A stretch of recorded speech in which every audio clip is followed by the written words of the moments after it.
இன்றே டவுன்லோட் செய்து உங்கள் ஃபேவரட் ஷோக்களை என்ஜாய் பண்ணுங்க.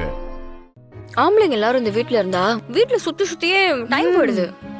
நமக்குன்னு ஒரு டைமே இல்லாம போயிடுது. இந்த மாதிரி நம்ம 3 பேரும் ஒன்னா சேர்ந்து உட்கார்ந்து படம் பார்த்து எவ்வளவு நாள் ஆச்சுல? ஆமாக்கா, ஒரு 4 நாளாவது திருச்சிலே இருந்துட்டு வர சொல்லு. நம்ம ஜாலியா என்ஜாய் பண்ணலாம். ஷாரா? சரி, நான் அப்படியே ஃபோன் பண்ணி சொல்றேன். கார்த்தி அங்கேயே ஒரு நாள் இருக்க சொல்லிடலாம். ஆஹா, வேணாம் வேணாம் வேணாம் வேணாம் வேணாம். வேலையை முடிச்சிட்டு வரட்டும். நடிப்ப பாரு. அது அவங்க இல்லாமையும் இருக்க முடியாது. இருந்தாலும் கொஞ்சம் பிரச்சனை. சும்மா அப்பப்போ இந்த மாதிரி ஒரு சின்ன கேப் கிடைச்சா லைஃப் நல்லா இருக்கும்ல. ஏன்னா நம்ம எல்லாரும் ஒரு அக்ரிமெண்ட் போட்டுக்கலாம். மாசத்துக்கு ஒரு வாட்டி எங்கேயாவது வெளியூருக்கு போயிட்டு வந்துருங்கன்னு. நம்மளும் இதே மாதிரி ஒரு ஜாலியா ஒரு செட்டப் பண்ணி படம் பார்க்கலாம்.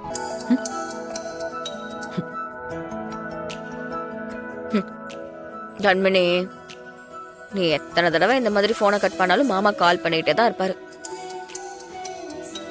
போன் எடுத்து பேசு. கன்சீவா இருக்க, மாமா கண்டிப்பா உன் மேல அக்கறைப்படுவார்ல.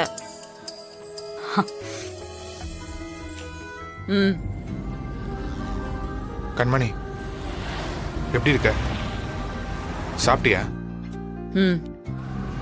நாங்க இப்போ திண்டிவனம் பக்கம் போயிட்டு இருக்கோம். வேலையை முடிச்சிட்டு விடிய கால கிளம்பிடுவோம். என்கிட்ட ஏதாவது சொல்லணுமா? இல்ல. அப்போ நான் வைக்கட்டுமா?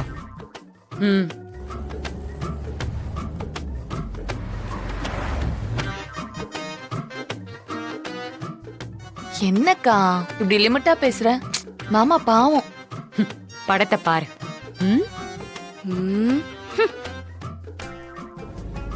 சரி, நம்ம பொட்டாட்டி கிடைப்போம்.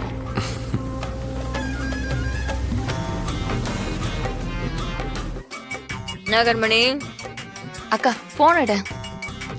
இப்ப போனையே வைக்க மாட்டான். அக்கா படத்தை பாஸ் பண்ணி வை, வந்துடுறேன். 2 minutes. 2 நிமிஷத்துல வந்துருவல? வந்துருவேன்க்கா. ஹலோ, பாஸ் பண்றே. எங்க இருக்கீங்க? கரெக்டா இப்போ நாங்க விழுப்புரம் தாண்டி போயிட்டு இருக்கோம். சாப்பிட்டியா பிருந்தா? நான் சாப்பிட்டேன். நீங்க சாப்பிட்டீங்களா? ஏய் பிருந்தா, சீக்கிரம் வாடி, இல்ல நான் ப்ளே பண்ணி பாப்பேன். அக்கா இருக்கா, வரேன். 2 minutes.